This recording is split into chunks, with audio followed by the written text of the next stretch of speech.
Salut tout le monde, j'espère que vous allez bien. N'oubliez pas de me l'écrire en commentaire, je vous répondrai. On se retrouve encore une fois dans ce décor un peu provisoire. Je me suis dit que c'était pas le plus important et j'avais vraiment trop hâte de vous présenter cette première histoire au sein de ce premier épisode de La Horreur. Alors, je ne vous retiens pas plus longtemps et on commence.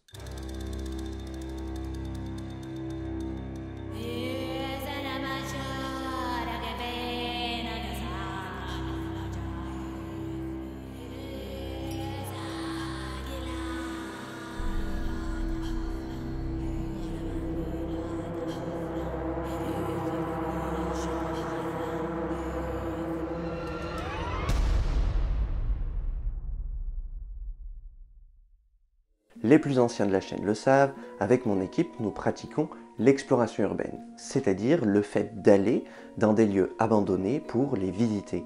Et nous les avons filmés à maintes reprises et nous avons raconté leur histoire. Eh bien, aujourd'hui, nous allons suivre l'histoire de 3 jeunes explorateurs qui, eux aussi, comme nous, écument ces lieux les plus atypiques et parfois les plus sombres. Et ce n'est pas sans risque.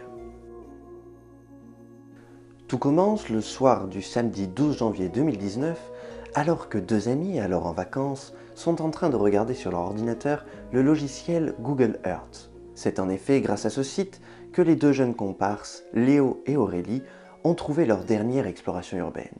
Ils scrutent à partir d'une zone quelconque chaque village et chaque sous-bois à la recherche d'une petite bicoque, au toit abîmé, au portail cassé ou encore à l'herbe haute. Alors c'est pas la meilleure technique du monde car on ne sait jamais sur quoi on va tomber et donc il va falloir par l'occasion faire au moins 2 repérages pour savoir si c'est vraiment abandonné et ensuite comment y accéder. Mais ça ne les gêne pas car le 3e homme du groupe, Liam, dans la vie de tous les jours, il est commercial donc il se déplace par monts et par vents dans toute la France et même parfois dans les pays européens. Et ils n'ont plus qu'à lui donner les coordonnées et au cours d'un de ses voyages, celui-ci fait le premier repérage et leur donne le feu vert. Bon, Liam c'est pas le genre de personne qui va vous donner des nouvelles tous les jours, mais c'est un membre à part entière de l'équipe et les 2 jeunes amis lui font confiance. D'ailleurs, si vous vous demandez pourquoi est-ce que cette affaire n'est pas du tout connue, je vous en donnerai les raisons en fin d'épisode. Les jeunes cherchent et cherchent encore, jusqu'à tomber sur une maison, assez jolie d'extérieur. Le terrain n'y est pas entretenu et le toit a l'air d'avoir au moins 2 belles fuites. Cela semble idéal, la maison a l'air grande depuis internet. Ni une ni deux, ils décident d'envoyer les coordonnées à leur ami. Et Liam, on a trouvé une petite perle, je t'assure. Je t'ai envoyé les coordonnées sur Messenger, c'est sur ton prochain trajet de lundi. Normalement, si tu peux y passer et nous dire si c'est bon.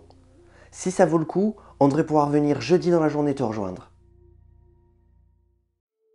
Les plans étant faits, les 2 amis n'ont plus qu'à espérer que leur ami leur donne une réponse. Les jours passent sans avoir de nouvelles de Liam. Comme je l'ai dit, ce n'est pas anormal. En attendant, les amis décident de préparer un peu leur matériel. Chaussures de randonnée, bouteilles d'eau, caméras diverses, lampes frontales et quelques barres de céréales. Et c'est donc la veille du départ, alors que les 2 amis pensaient que cette exploration serait certainement remise à plus tard, que Aurélie reçoit un SMS de Liam. Léo et Aurélie sont aux anges, ça fait des lustres qu'ils n'ont pas exploré une aussi belle maison. Et la seule chose qu'ils ont en tête, c'est pourvu qu'elle soit meublée. Le soir même, c'est la grande fête. Aurélie et Léo reçoivent des amis, et quand je dis la grande fête, c'est un euphémisme. Si tant et si bien qu'Aurélie rate vers 3 h du matin un appel à première vue de Liam.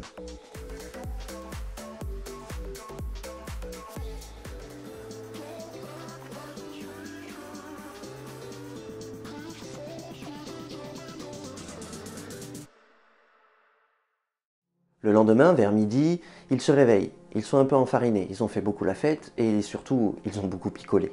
Mais faut se dépêcher, la maison ne les attendra pas. Léo, j'ai plus de batterie sur mon téléphone. Je peux le brancher sur ton poste?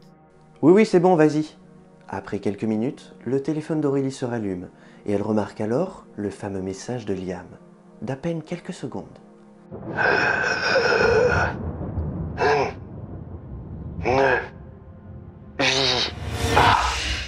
T'as compris quelque chose? C'était la voix de Liam, non? Bon, je sais pas, comme nous, il était sûrement bourré hier soir. On dirait qu'il chuchote de pas venir. Ça m'étonne pas, de toute façon, depuis que vous vous êtes séparés, dès qu'il est bourré, il t'appelle. T'en fais pas, il va redescendre, le temps qu'on arrive, il sera mieux, il aura des cuvées. Nos deux amis continuent donc leur route sans trop se soucier de cet appel. Déjà là, c'est un peu étrange. Moi, je me serais posé des questions. Mais apparemment, Liam est un excentrique. Donc, les questions ne se posent pas et nos amis continuent leur route. Le trajet s'est donc passé à première vue sans encombre et Léo et Aurélie arrivent sur les lieux vers 21 heures, au crépuscule. Ils décident de se garer un peu plus loin, car en urbex, on le sait, on ne se gare pas sur les lieux, c'est trop flagrant. Un petit bois qui jouxte la propriété sera donc l'endroit parfait pour garer la voiture. Légèrement enfoncée dans le bois, les clés placées dans la poche d'Aurélie, les deux jeunes partent pour rejoindre Liam au devant de la propriété et voir, bien sûr, s'il y a un moyen d'entrer. Cette forêt, comme toutes les forêts dans l'ombre, n'est pas très accueillante, tout comme la rue de cette grande maison. Il y a peu de lumière et pas âme qui vive. Un grand portail rouge se fait apercevoir dans la nuit, laissant derrière une allée submergée par la végétation, et là, une voiture. C'est la voiture de Liam, là? Il s'est garé sur la propriété? Mais il est sérieux? Il s'est cru chez Mémé ou quoi? Ils avancent prudemment, avec leur lampe torche éclairant partiellement le chemin. Arrivés à la voiture, aucune trace de Liam, qui n'avait sûrement pas pu résister à l'idée d'entrer en premier. Un peu vexés par cela, Aurélie et Léo décident néanmoins d'avancer, jusqu'à voir une fenêtre cassée. Ce sera là leur point de passage. Liam! Liam, t'es là? Écoute, si tu veux nous faire peur, c'est vraiment pas drôle. On n'est pas dans un film d'horreur ou dans un détour mortel. Bon, je passe en premier, je te récup avec le matos, Lily. Tu penses à filmer l'entrée que je fais? Il va y avoir un peu d'escalade, ça fera du clic. Ok, vas-y. Léo monte donc et récupère Aurélie. Il découvre une pièce lugubre qui ressemble à une vieille chambre délabrée. Rien de bien sensationnel, mais c'est meublé, donc ça ira pour leurs affaires. D'ailleurs, une fois entrée par la fenêtre, Aurélie se rend compte qu'il y a les clés de la voiture de Liam au sol. Elle les ramasse et ils décident d'avancer prudemment au sein de la bâtisse. Liam, t'as fait tomber tes clés. Ah! C'était quoi? Putain Aurélie, gueule pas comme ça. Si c'est un gardien, on va se faire griller, c'est sûrement pour ça que Liam répond pas, réfléchis. Nos deux comparses avancent prudemment et silencieusement. Beaucoup de pièces sont effondrées. Cela paraîtrait étonnant qu'un gardien soit dans un bâtiment qui finalement est en aussi mauvais état. Mais sur le moment, ils n'y pensent pas et ils avancent. Qu'est-ce que c'est? Vite, par là. Ils décident alors de se cacher dans une petite pièce sombre où ils n'y voient pratiquement rien. Ce n'est qu'une fois la lumière allumée qu'ils se rendent compte qu'ils étaient dans une chambre en bien meilleur état, mais qui était aussi très particulière. C'est simple, on voyait avec certitude que celle-ci était occupée récemment. C'est là qu'ils se rendent compte que derrière eux se trouve un tableau, avec, punaisé par-dessus, tout un tas de cartes d'identité. Là, c'est la sueur froide. C'est la merde, je le sens mal, faut bouger, très vite. Je veux partir avant que le gars revienne. Pour moi, c'est un taré, c'est sûr. Vu les cartes, minimum c'est un voleur, sinon je te laisse imaginer la suite. Donc, on se bouge! C'est donc une course silencieuse qui commence, ouvrant porte après porte pour chercher leur ami, jusqu'à tomber sur une grande pièce avec un grand drap blanc qui la scinde en deux. Ils avancent pour l'atteindre.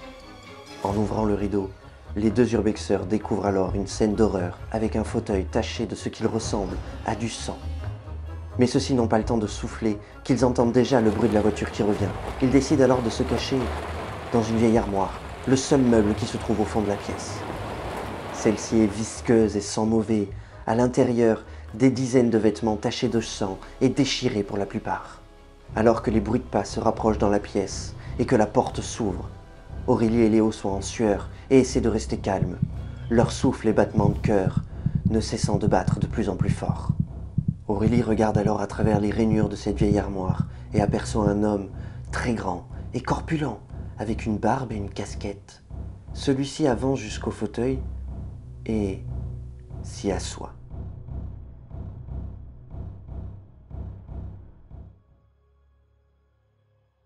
Alors que nos explorateurs sont déjà dans tous leurs états, Léo remarque alors qu'un morceau de tissu ressemblant étrangement à la veste Lacoste de Liam est présent au sein de cette armoire. Il la montre discrètement à Aurélie. Les deux sont en panique, ils ne savent pas quoi faire et surtout, ils se demandent combien de temps cet homme va rester là et s'il ne va pas aller tout simplement ouvrir son armoire. C'est alors que l'une des pires situations se fait sentir. L'homme s'est maintenant assoupi, les laissant coincés dans l'armoire. Écoute, on va devoir passer. S'il vient voir l'armoire, on est mort. Un pas, puis deux. Et voilà nos urbexeurs sortis de l'armoire pour se déplacer vers la sortie. Mais arrivé aux 3/4 de l'entrée, l'individu se réveilla et sortit une faucille de sa veste. Les deux amis courent, le plus vite possible, courent le long du couloir et cherchent une sortie. Ils voient une porte ouverte dans une pièce à moitié effondrée. « Saute sur mes bras, grimpe, vite !» Aurélie s'exécute tant bien que mal et elle s'accroche à la paroi. Et alors qu'elle allait tendre la main à Léo, celui-ci entendit l'homme courir vers eux et se jeta sur la porte pour la fermer avant de crier « Cours! Ne te retourne pas! Cours! Sors !» Léo se retrouve alors seul, avec simplement une porte comme barrière à cet individu dangereux. Il cherche à droite à gauche pour trouver potentiellement une arme. Il ne voit qu'un simple manche de balai. Il décide de lâcher la porte et de l'attraper. Il va falloir se battre. Alors qu'Aurélie courait, celle-ci entendait son ami lui crier en se débattant, avant d'entendre un silence lourd. Celle-ci voit alors une fenêtre de l'étage en mauvais état. Elle se dit qu'elle va pouvoir sauter et rejoindre la voiture. Malheureusement, le plancher craque sous son poids et elle tombe jusqu'à la cave. Miraculeusement, celle-ci n'avait que très peu d'égratignures, mais l'endroit où elle atterrit lui glaça le sang. Dans la pénombre, à la lueur de la lampe torche de son portable, elle eut une vision d'horreur. Un bras coupé à quelques centimètres d'elle. Et sur celui-ci, elle vit un anneau qu'elle connaissait bien. Ce bras était à lui, à Liam. Un dernier coup d'œil sur son téléphone, bien sûr, aucun réseau. Aurélie le savait, elle devait vite trouver un escalier pour s'enfuir, sinon, elle allait mourir. Elle était épuisée, mais elle courut, et courut encore, et réussit à arriver au rez-de-chaussée. Malheureusement, l'homme se trouvait au bout de ce couloir, à l'attendre. Il est très grand, même de loin, une carrure imposante et une faucille se reflétant dans les faibles rayons de lumière qui traversent le plancher fragilisé de cette bicoque. Notre jeune femme le sait, en face à face elle n'a aucune chance. Par contre elle est très maligne et remarque tout de suite qu'au milieu du couloir sur la gauche, il se trouve plusieurs planches pourries. Celle-ci pourrait peut-être y emmener son agresseur et le faire tomber, comme cela lui était arrivé quelques minutes plus tôt. Plus le temps de réfléchir, elle s'élance vers elle, un morceau de bois à la main, et court vers la gauche. Arrivée à sa hauteur, faucille à la main, l'homme lui lance un grand coup. Celle-ci vient donc se loger sur l'épaule, lui laissant un cri d'horreur qui ne l'empêche pas de rétorquer, tout en frappant de toutes ses forces sur son pied. Mais ce n'est pas assez. Mais casse! Elle frappe sans relâche, et c'est alors que ça y est, le plancher craque. Aurélie recule d'un bond, et l'homme lui fit une chute, s'empalant sur un morceau de métal, servant à stabiliser le sol. Aurélie ne s'arrête pas, elle a trop peur. Elle court vers la sortie, apercevant dans un recoin le corps de son ami, sacrifié pour lui permettre de s'enfuir. C'est une larme au bord des joues que celle-ci fuit hors de la maison, puis jusqu'à la voiture. Elle ne s'arrête pas, elle démarre en trombe et roule, roule, roule, jusqu'au premier village, avant de téléphoner. Police secours, j'écoute. J'ai besoin d'aide. Mes amis ont été tués dans une maison abandonnée. Calmez-vous, mademoiselle, on va vous envoyer une patrouille. Êtes-vous blessée? Oui, j'ai quelque chose planté dans l'épaule. Où êtes-vous? C'était la maison abandonnée près de... Terrifiant, n'est-ce pas? Le texte ne nous dit malheureusement pas ce qu'est advenu d'Aurélie une fois cette histoire terminée. Mais ce qui est sûr, c'est qu'elle ne fera certainement plus jamais d'exploration urbaine.